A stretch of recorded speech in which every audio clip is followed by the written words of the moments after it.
Libertad de prensa no es solo poder hablar de lo que uno quiere hablar. Es poder hacerlo sin represalias ni hostigamientos. Doctor Montúfar, a raíz de su denuncia y su gran propósito precisamente de sancionar a quienes son los autores cupulares de este entrevero de circunstancias. Ahora ocurre que la gente no le entiende ni al presidente Moreno. Como que patina, digamos, en sus afirmaciones y naturalmente en sus orientaciones a la gente. ¿Para ustedes el panorama es claro? ¿O dónde están los confusos episodios que conviene analizarlos con mayor frontalidad en primer lugar? Creo que se necesita frontalidad y esclarecimiento o búsqueda de la verdad. Buenos días. Muchas gracias. Doctor Montúfar, buenos días. Señor doctor Sarango, bienvenidos. Buenos días, Gonzalo. Gracias, Gonzalo. Un gusto poder estar aquí y compartir el panel con Julio César Sarango. Igualmente un saludo a todos los amigos de Radio Democracia y gracias a usted por la invitación. Yo creo que el problema del Ecuador en este momento es doble. Por un lado tenemos, yo diría, ya la manifestación clara y abierta de varias crisis que convergen en el escenario nacional. Diría que vivimos una suerte de crisis multidimensional. Resultado de las... ¿Qué significa para la gente esta crisis multidimensional? O sea, varias áreas están extremadamente confundidas. Varias crisis que convergen, que no son necesariamente resultado de la gestión de gobierno del último año, sino que son resultado de 10 años de mala gestión gubernamental. Una crisis económica que es evidente. Hubo una respuesta por parte del gobierno. Esa respuesta está demorando en aplicarse, en ejecutarse y evidentemente los resultados no los vamos a ver inmediatamente.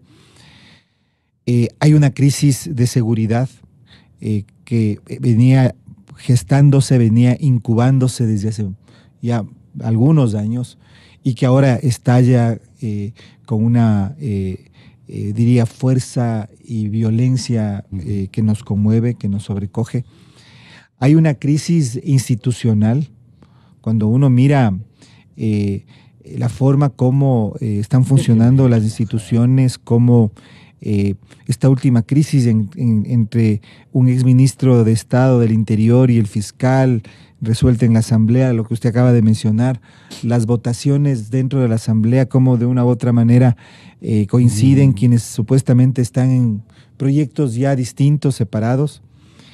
Yo diría que además de una crisis de ética, como resultado de una, diría, transformación del fenómeno de la corrupción, no solo en un fenómeno, sino en la transformación en un fenómeno estructural, en un fenómeno sistémico. Entonces, son varias crisis que convergen y no le vemos al gobierno, por más de que ha dado señales importantes y que hay que reconocer de separación, de distancia, de toma de distancia en relación al gobierno anterior, con una clara dirección, con una clara visión de por dónde tiene que ir el país. Creo que el Ecuador vive un momento, yo diría, muy, pero muy complejo y creo que si es que no hay una respuesta del gobierno, pero no solamente del gobierno, también yo creo que de la sociedad, también del estamento político, también de todos los actores del país, veo que el escenario ecuatoriano, el escenario nacional puede irse complicando poco a poco y tener un desenlace que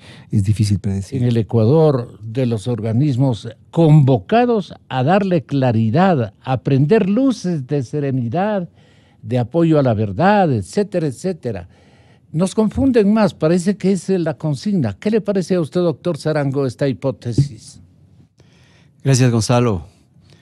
Un saludo cordial a toda la audiencia. Gracias por la invitación. Igualmente un saludo a César Montúfar. Bueno, con respecto a la situación del país, yo cuando me inicié pues sobre impugnar las gestiones que realizaba este gobierno, o el exgobierno del presidente Rafael Correa, en el año 2008, yo me di cuenta claramente que todas las instituciones, inclusive la sociedad civil, confluía a una obediencia debida de todas los proyectos, las disposiciones que el señor presidente Rafael Correa en ese tiempo daba. Inclusive yéndose en contra de la Constitución de la República, en contra de las disposiciones legales, pero no había ciudadanos, con excepciones por supuesto, que tienda a discrepar. Inclusive yo recuerdo cómo se conformó la Asamblea Constituyente cuando recién comencé a defender un caso que era de la prefecta Guadalupe Llori, de la provincia de Orellana. Una prefecta que por el hecho de haber liderado ciertas movilizaciones en el oriente por defensa pues, de sus territorios, de sus recursos, fue ya estigmatizada por parte del gobierno de Rafael Además de Correa. castigada. Además de castigada. Hubo un levantamiento en la parroquia de Dayuma por defender sus recursos que sean pues asignados para realizar obras de interés prioritario, como es vialidad, como es servicios básicos. Y me recuerdo que la prefecta estaba en una reunión en la ciudad de Manta, y esto se levantaron unos 2 días antes, pero por haber sido prefecta de Orellana, el señor presidente hizo una arremetida a través de las militares, policías, y allanaron su casa, le detuvieron, le llevaron 11 meses presa. Le quitaron la prefectura, es decir, ahí se confabularon inclusive el Consejo Nacional Electoral, la función judicial con su presidente de esa época, el doctor José Vicente Troya. Fue algo terrible, fue desastroso. Entonces yo digo, aquí los poderes están totalmente concentrados. Se hizo estas denuncias, se conversó con muchos... ¿Están concentrados en qué? Concentrados para un solo direccionamiento, para irse en contra de derechos humanos. Para confundir sería el objetivo. Por supuesto, para confundir y para estrictamente irse en contra de los derechos y llevar adelante una tesis que pretendían en ese momento. Entonces, desde ahí vinieron con esos vicios, con esas violaciones, hasta los 10 años que duró el presidente Rafael Correa. El morenismo comienza a implosionar. Y es por eso que, en realidad, muchos de los comportamientos del presidente Moreno solamente son posibles de ser interpretados. Si es que uno analiza que, en realidad, Moreno está tomando decisiones no en función de todo el estamento político, no en función de toda la sociedad ecuatoriana, sino fundamentalmente por las discrepancias, por las pugnas, por las presiones, por las corrientes al interior de ese partido hegemónico que está en este momento implosionando. Lo que usted menciona, ¿no es cierto? Cómo ahora parece que quieren converger hacia defender lo que para mí es una tesis insostenible, que es la del fiscal general, no censurarlo, no dar el voto para que un proceso que es clarísimo, que debía avanzar hacia la destitución, se lleve a cabo. ¿Cómo que se deben pecados? Y que el señor doctor Vaca los conoce a todos. Exactamente, entonces están ahí en una situación en la que el fiscal tiene la posibilidad de ejercer un gran chantaje, incluso lo ha dicho abiertamente el día jueves, es decir, mañana, él va a decir un montón de cosas. Es decir, a ustedes, señores asambleístas, yo tengo la posibilidad de chantajearles, porque escuché que en alguna intervención el señor Vaca Mancheno dijo, muchos de ustedes pasan y recorren y hacen política en los pasillos de la fiscalía. Imagínense. Entonces, este partido hegemónico, además, lleno de prácticas corruptas. Perdone, doctora, ¿a quién les dijo para que recuerde la opinión pública? Bueno, yo creo que les dijo básicamente a los asambleístas de Alianza País o a los asambleístas de la facción correísta, que en este momento está digamos, que surgió de esta decisión. Pero fíjese, Gonzalo, que en realidad lo que tenemos es un movimiento, un partido hegemónico, pero que tiene prácticas mafiosas, que funciona a través de prácticas mafiosas. No estamos hablando de una fuerza política. Hasta este momento es un solo movimiento, es un solo partido político. Es un partido que está implosionando. Lleguemos a ese acuerdo preliminar, ¿no? Está implosionando, pero tiene... ¿Estará implosionando? Es que mire, ¿O los grandes jefes se están poniendo de acuerdo? Pero puede haber puntos, a eso es lo que yo iba. Puede haber puntos, como por ejemplo el tener al fiscal Vaca Mancheno, que es fundamentalmente el alfil de Rafael Correa en la fiscalía para impedir que las investigaciones lleguen hacia él. Exactamente, con Julio César en el juicio que llevamos juntos. Julio César, recuerda a la ciudadanía, fue el abogado que actuó como abogado principal en la acusación particular que realicé al ex vicepresidente Jorge Glass. ¿Cuántas veces convocamos a Rafael Correa? Y mire, fue muy importante cuando nosotros durante el juicio con Julio César solicitamos la comparecencia de Rafael Correa. Fue la única vez que coincidieron Vaca Mancheno, que era el acusador también del vicepresidente, y el abogado del vicepresidente. Es decir, en eso sí estaban de acuerdo, en proteger a Rafael Correa. Pero bueno, entonces, el punto aquí principal es que, y a eso es lo que quería llegar, estamos frente a un partido hegemónico que está implosionando, un partido que ha ido incorporando prácticas mafiosas de comportamiento y que además tiene en su seno, y eso es lo más importante, logró constituir en su seno una organización delincuencia organizada que se alojó desde ese partido y se tomó una parte del Estado. Yo creo que ahí está el tema y la situación que vive el país y que le impide al actual presidente Lenín Moreno tomar decisiones claras que vayan en la vía de realmente transitar a lo que podríamos denominar una fase del postcorreísmo. Sí quiero destacar que también hay cosas esperanzadoras. Me parece que lo que está haciendo, por supuesto, el Consejo de Participación de Transición, creo que da muestras de que hay una luz que se puede transitar, pero estoy hablando únicamente en este caso del tema corrupción y del tema institucional. Pero como decía, la crisis ecuatoriana en este momento es multidimensional. No es solamente el tema de la corrupción, siendo importantísimo, no es solamente la crisis institucional, siendo igualmente trascendente. Es el tema de la frontera norte, que es un problema muy complejo, que responde a lógicas que ya no pueden ser interpretadas ni siquiera en la fase de conflicto colombiano, cuando las FARC todavía no habían ingresado al proceso de paz. Y bueno, el tema económico que igualmente rebasa estas dos circunstancias. Es decir, una crisis multidimensional y un gobierno atrapado por un partido dominante, un partido hegemónico que ha comenzado a implosionar y que además tiene prácticas mafiosas de comportamiento. Bueno, la verdad, señor doctor Julio César Sarango, es que al salir de una comparecencia en Fiscalía, el secretario jurídico Alexis Mera, usted recordará, contó sobre una reunión que mantuvo con Jorge Glass. ¿Por qué trae a colación el productor del programa este episodio? ¿Para qué mantuvo esta reunión con Jorge Glass? Para que retorne, decían, el tema era el retorno de Odebrecht, el retorno de la compañía brasileña al Ecuador, a seguir, digamos, con un cronograma de ejecuciones de obra pecaminosas que había sido interrumpido, y vale la pena que recordemos todos estos escenarios, y que ellos pretextaron que se tenía que darle una señal de retorno a Odebrecht para recuperar el dinero originado por la corrupción o algo por el estilo.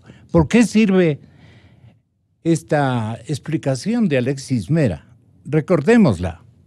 Simplemente fue una reunión en donde explicaba que Odebrecht se comprometía a reparar toda la central y que con esas condiciones podían regresar al Ecuador. Se pagaba una indemnización por el tiempo que Odebrecht estuvo fuera, la central estuvo fuera de circulación. Se dice, y creo que les sugiero que revisen mejor, se dice insistentemente de que no existe una ley para recuperar todo lo que, las coimas en los actos de corrupción que se han dado en el caso de Odebrecht, o en otro caso que puede haber. existe, la ley permite el comiso de todos los bienes originados por la corrupción. Lo que se dice de que no hay ley para perseguir a los bienes originados de la corrupción es mentira. Yo, antes de irme de la Secretaría Jurídica, pedí la incautación de 80 millones de dólares que se deben a Odebrecht por planillas de pago. Y en la sentencia les he pedido a los jueces que se ordenen el comiso de ese dinero. Con eso, el dinero de la corrupción estaría, por lo menos en materia de Odebrecht, recuperado. Y a la vez hay que recuperar los bienes que tienen las coimas que recibieron el tío del vicepresidente y los demás, y que recuperarlo fuera del país. O sea que sí hay forma de recuperar. Eso que se dice que no hay forma de recuperar es mentira. Yo no tengo amistad con el economista Correa. Yo trabajé con él durante un tiempo y no tengo una causa o un motivo para el cual alegar amistad. Sin embargo, decirle además, señor Pinargote, que en esos dos temas que usted menciona, la denuncia que presenta el señor Montúfar y el informe con indicios de responsabilidad penal que remitió la Contraloría en el tema de la negociación del pozo petrolero de Zingue, como también en el tema de la deuda. Lo que ha hecho la Fiscalía es abrir la investigación. Se encuentran las investigaciones en el caso de Zingue ya muy adelantadas, ya muy cerca de tomar una decisión sobre eso, pero ya las investigaciones se encuentran adelantadas. Y además de ese tema, tiene algunos otros temas más que están abiertos por denuncias de la Fiscalía. De modo que aquí no ha habido ni protección, ni se le pretende proteger a Correa absolutamente de nada. Pero sin embargo, por Correa ni no por Correa, sino que simple y llanamente lo que quieren es que el mensaje de impunidad y el círculo de impunidad continúe haciendo de las suyas. Y quieren que un fiscal que ha enfrentado los temas de la forma en que lo ha hecho no siga en la Fiscalía porque es un peligro para los compadritos. Eso es todo. Y no colorió para nada. Eso le comunico a usted, doctor Zarango. Yo estuve viendo el color de los rostros. No colorió para nada el doctor Vaca. ¿Qué le parece lo que dice el señor fiscal? Bueno, yo creo que el fiscal Carlos Vaca Mancheno en absoluto no es ninguna garantía para que se pueda investigar todos los actos de corrupción. Pero dice que cometidos. tiene listito los informes. ¿Por qué no le dejan que ausculte lo que él ha investigado, que le confíe al público lo que él ha investigado? ¿No cree usted que resplandecería o comenzaría a resplandecer la verdad? Bueno, yo creo que él fue puesto en ese lugar como fiscal general. Fue para que cumpla un rol. Pero él dice que no ha sido...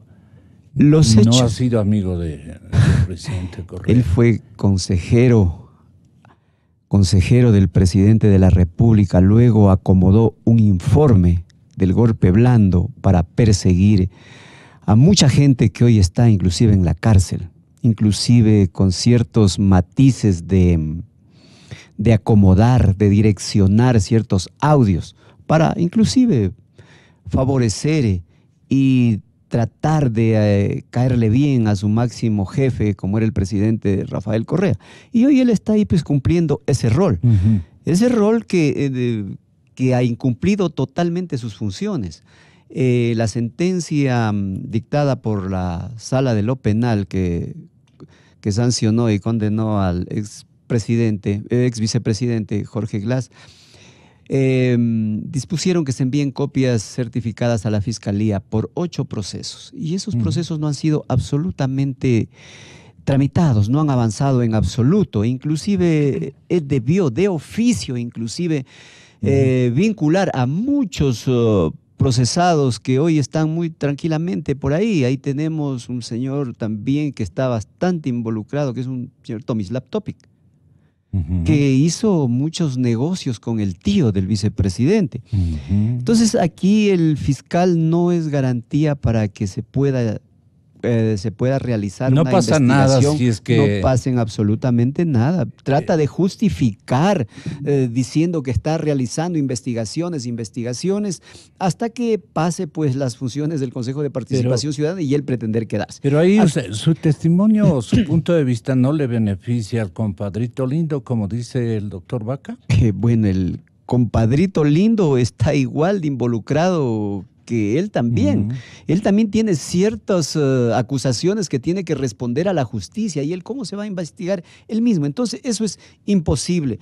Aquí claramente tenemos que recordar la toma de la justicia que se realizó en la época del presidente Rafael Correa, y desde ahí comenzó la debacle y no se ha podido enderezar. Y no se puede enderezar con los mismos actores que hicieron daño al país.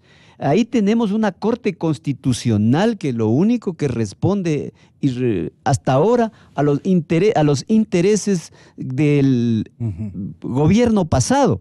Y todavía siguen esos rezagos, porque han existido fallos que son estrictamente contradictorios a la sociedad, contradictorios a los ciudadanos, cuando se trata de proteger derechos de ciudadanos comunes y corrientes, nunca despachan. Entonces, aquí inclusive habían ciertos jueces constitucionales que respondían a los intereses directos del presidente Rafael Correa, y hoy siguen ahí ya haciendo pronunciamientos, que ellos son los omnipotentes, que nadie les puede remover, que el Consejo de Participación Ciudadana no tiene ninguna injerencia sobre ellos, y que es inconstitucional, es violatorio a sus derechos si es que ellos revisan su funcionamiento, su cumplimiento de funciones. Las acciones de protección que ya muchos prestanombres han presentado en contra del presidente del Consejo de Participación Ciudadana son inviables, porque no han cumplido con los requisitos normales ahí dentro del Consejo de Participación Ciudadana. Algún acto administrativo pueden ellos presentar la reconsideración, pues, y ahí se podrían resarcir si algunos derechos ellos han sido vulnerados o violados. Por lo tanto, yo pienso que los jueces van a rechazar de manera inminente, porque hacerlo lo contrario, ellos sí estarían inmersos en violaciones flagrantes a la ley y a la Constitución de la República. Esperemos. Esa entrevista que el periodista Cuesta le hizo al... Era en el Canal 1, efectivamente. Al ex contralor Polit. Está claramente expresado por el excontralor la idea de que todo el mundo, yo creo que los ecuatorianos también ya lo sabemos, pero ahí con la declaración de Polit lo corroboramos, de que Rafael Correa estaba enterado de lo que estaba sucediendo. Es decir, no es que él firmaba con un tono, con una actitud angelical todos los decretos y contratos, estaba él en una urna de cristal absolutamente, y le engañaban, absolutamente le cogían esterilizada y pura, y toda cubierta por un manto de refundación revolucionaria del país. Es que y venía mística. Un beato a hacerle firmar. Pues, claro, venía él, firmaba y nadie sabía qué más pasaba, ¿no? Él no se volvía a enterar lo que sucedía. Parece, evidentemente, todos los ecuatorianos sabíamos que no era así, que Rafael Correa era un gobernante que estaba metido en todo, que él incluso asistía a reuniones de directorio en las que podía mandar a un delegado. En caso de Petroecuador ocurrió muchas veces eso, que él estaba metido en el día a día, lo que dijo Julio César. Jorge Glass le informaba 7 días a la semana, 24 horas al día. Se sentaba en la mesa dirigente. Por lo tanto, él estaba absolutamente claro de que se firmaban contratos por una cantidad y después estos crecían y se aumentaban y se abultaban y se engordaban al punto de que incluso por una resolución del mismo ex procurador superaban o llegaban a porcentajes de 70%. Entonces, evidentemente, las empresas concursaban con precios muy bajos porque sabían que el reajuste de los contratos les iba a permitir no únicamente llegar al precio que posiblemente era el real, sino superar ese precio con muchísimo. Entonces, evidentemente, ellos conocían lo que estaba pasando. Ellos conocían la consecuencia de sus acciones. Y por lo tanto, lo que hacían era totalmente consciente. Porque ese es el concepto, Gonzalo. La corrupción en el Ecuador dejó de ser algo espontáneo, de uno que otro funcionario público que se desvió de la ley para beneficiarse, de una persona que perdió el camino y que se transformó, o sea, que perdió la ética, o que entró con esas intenciones. Era una maquinaria. Era una maquinaria, exactamente. Era una estructura organizada. Por eso es que insistimos. ¿Y quién la diseñó? Rafael Correa con Alexis Mera. Por eso es que nosotros insistimos, Gonzalo, en el delito de delincuencia organizada estatal. delincuencia organizada Perdona, estatal. ellos son los creativos Por de supuesto todo. que sí, pero por supuesto que sí. ¿Imitando a quién? A ver, mire, ahí vienen precedentes. Justamente, porque como estamos en esta denuncia, estamos estudiando Claro, el tema de porque- delincuencia organizada. Hay antecedentes muy interesantes. En el año 1999, el gobierno de Sani Abacha, de Nigeria, fue acusado en las cortes suizas por delincuencia organizada. Es decir, y hay un antecedente de que un gobierno Ajá. haya sido juzgado en un juicio y sentenciado por delincuencia organizada. Esto fue muy, muy importante porque entonces las cortes suizas tuvieron la herramienta legal para repatriar más de 500 millones de dólares que estaban depositados en los bancos suizos al Estado de Nigeria. Entonces, hay un antecedente. Otro muy importante, más cercano a nosotros, el caso de Fujimori en el Perú.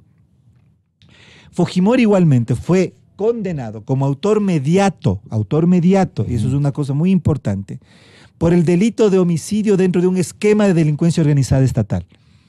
No es que Fujimori, en la lucha contra Sendero Luminoso, iba y asesinaba a las personas personalmente.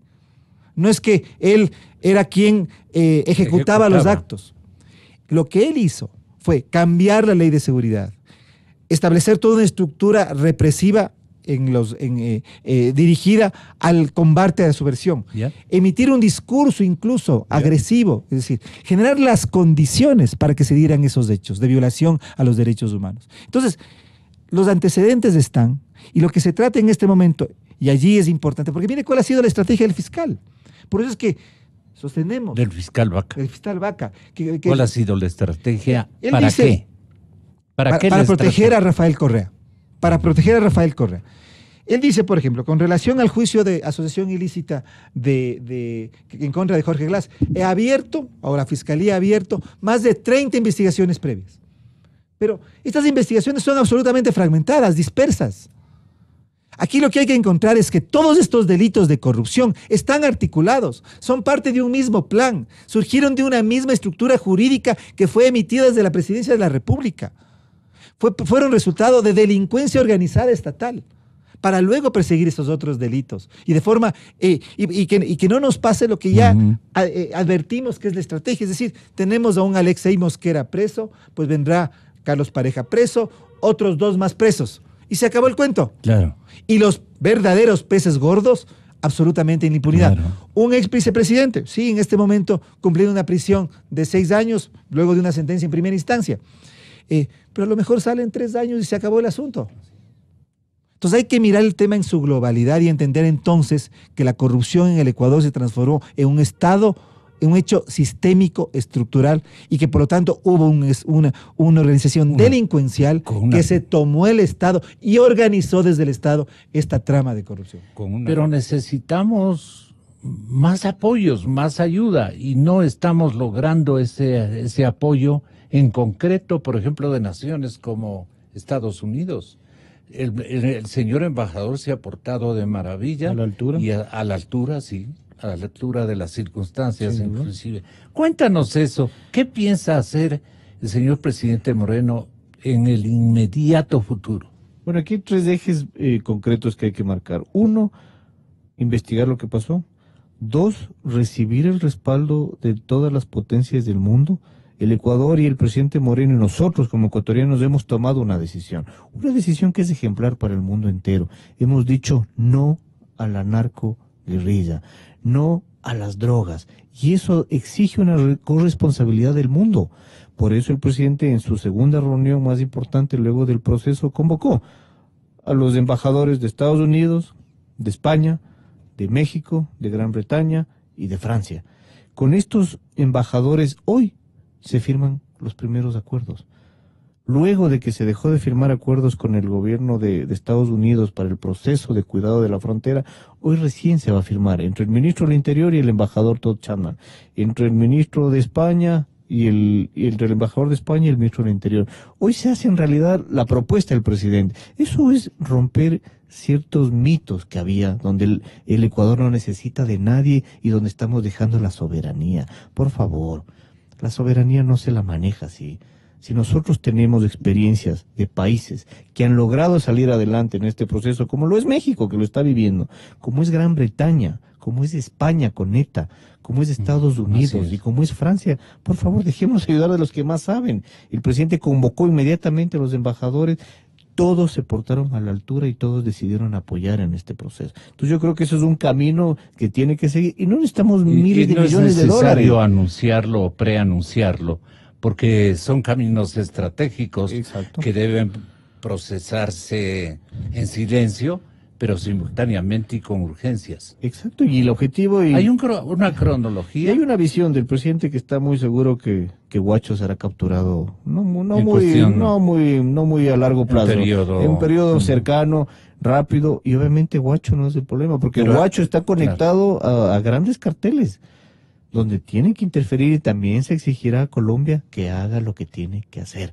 Yo escuché la entrevista que usted le hizo a Álvaro Uribe la semana pasada, donde felicitaba la iniciativa del presidente Moreno. Así es. Para muchos que tienen una ideología muy fundamentalista, eso es irse a la derecha, falso. Eso es hacer gestión ejecutiva y pragmática de un gobierno que necesita que un país de hermanos se involucre contundentemente en este proceso que les pertenece a ellos. Esta guerra es de Colombia, pero esta guerra ya le afecta al Ecuador. Ya nos ha cobrado 7 vidas y nos está cobrando muchos intereses económicos y políticos. Y de ahí viene un proceso de desarrollo, donde la frontera tiene que desarrollarse, donde tiene que haber servicios básicos, educación, vivienda, productividad, y no solo por novelería. No podemos permitir que los ecuatorianos se tienten a ir a trabajar, a cultivar coca, por recibir $1,000 mensuales y abandonar su territorio. O sea, tenemos que trabajar muchísimo también en reforzar la identidad del ecuatoriano y en darle las herramientas para que el ecuatoriano trabaje en su tierra y no en la tierra de unos narcos. Yo creo que esos son los 3 ejes que estamos trabajando. Hablando de esto, secretario Michelena, el señor ministro de Defensa colombiano, nosotros le grabamos lo que dijo el doctor Luis Carlos Villegas. Indicó que el alias Huacho no está actuando solo, anda entendiendo esta cosa. Terminando con Huacho, tenemos que seguir jalando la pita, porque a mí me da la impresión de que esto llega es al crimen organizado internacional, por lo menos. Yo veo capacidades, por ejemplo, de amedrentar al gobierno ecuatoriano con alarmas de bomba en Quito, en Esmeraldas, en Guayaquil, 3 y 4 veces diarias. ¿Eso lo puede hacer Huacho?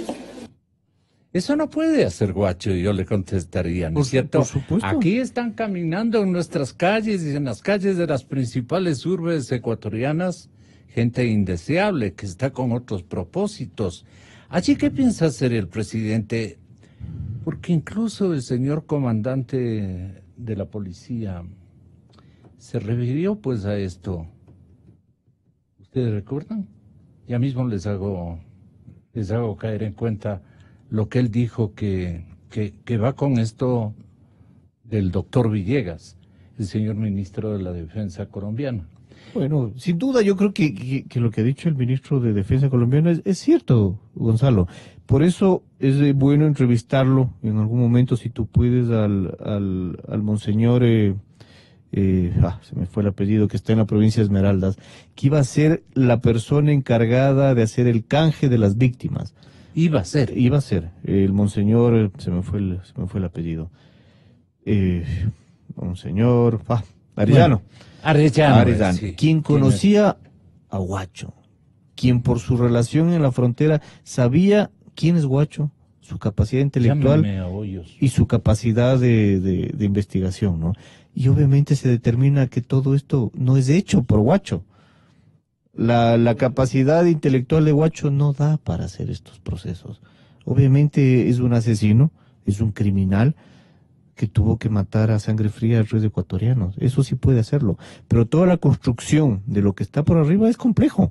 Todos los carteles que de algún momento lo que él hace únicamente es controlar este peaje, donde él era el dueño para que la droga pase. Pero ahora obviamente hay que hacer un proceso, por eso es importante la cooperación internacional. Por eso el presidente ayer en una reunión que tuvimos en la noche va a profundizar la relación con Estados Unidos y a exigir también a Estados Unidos que haga mejor su trabajo. Porque nosotros nos estamos beneficiando, pero se está beneficiando también Estados Unidos. ¿Quiénes son los países que más droga consumen en el mundo? Entonces nosotros estamos enfrentando un proceso a nivel global, a nivel mundial, y tenemos que trabajar. Huacho es algo pequeño, pero que nos amedrentó. Pero parece que desde el Departamento de Estado sí recibió algún mensaje contundente. El queridísimo, no tengo el gusto de haber tratado con él, pero me da la impresión de que es un gran señor, este embajador estadounidense en nuestro país. Todd Chapman. Sí, el señor Todd Chapman. Él nos entiende y parece que ha recibido instrucciones precisamente porque toda la droga de los carteles mexicanos ha estado saliendo abundantemente de territorio colombiano y ecuatoriano. Exacto. Recién estamos nosotros con un hectariaje de hierba tratando de procesarla. Me contaron que incluso ha habido una captura de un alto personaje de los carteles mexicanos y que fue sorprendido al mando de un laboratorio,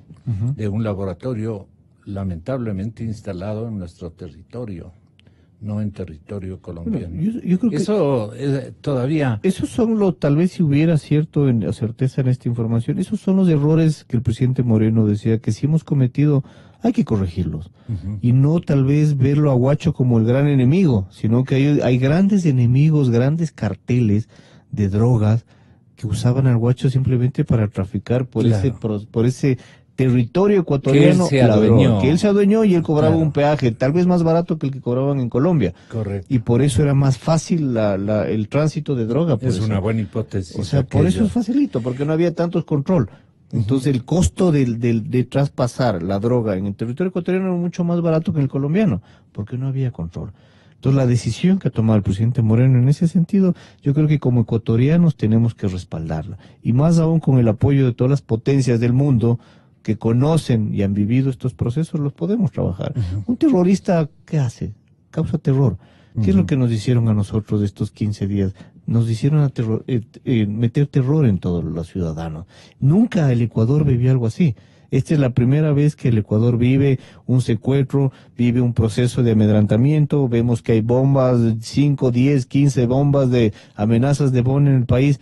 Yo creo que como ecuatorianos, y a esa va la reflexión del presidente Moreno, de que no debemos amilanarnos, de que no se confunda ser un país pacífico con ser un país que no sabe hacer las cosas. Yo creo que como ecuatorianos no nos vamos a amilanar, no vamos a crear una guerra, no vamos a ir a una guerra, pero sí vamos a controlar y vamos a defender nuestro territorio, la paz y la salud de todos los ecuatorianos. Ese es un proceso a que nos compete a todos los ecuatorianos. A mí lo que me dio bastante un poco de preocupación es cuando yo le digo, y este fenómeno de la guerra contra los carteles, las FARC y todo, le digo al comandante de la policía, ¿qué tiempo más o menos se quedará en nuestro país? Vino para quedarse, me dice.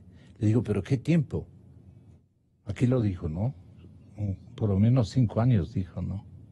Bueno, son temas de larga data. No, hay que enterarle a la gente para que no crea que... Hay que saber. ¿Cómo es? Detenido el Huacho, no es así. Esto es un proceso complejo, Gonzalo, comparto Hay una contigo. infraestructura montada, gigante, ¿no? Hay mucho dinero en el país que no sabemos de dónde viene. Yo creo que es un proceso de todos los ecuatorianos de avanzar en esta investigación y de comprender absolutamente hasta dónde nos llegó el tema de la droga, hasta dónde llegó este tema de pacto, quiénes, por eso es importante investigar quiénes son los responsables, qué tenemos que hacer y hasta dónde vamos a marcar una pauta, ¿no?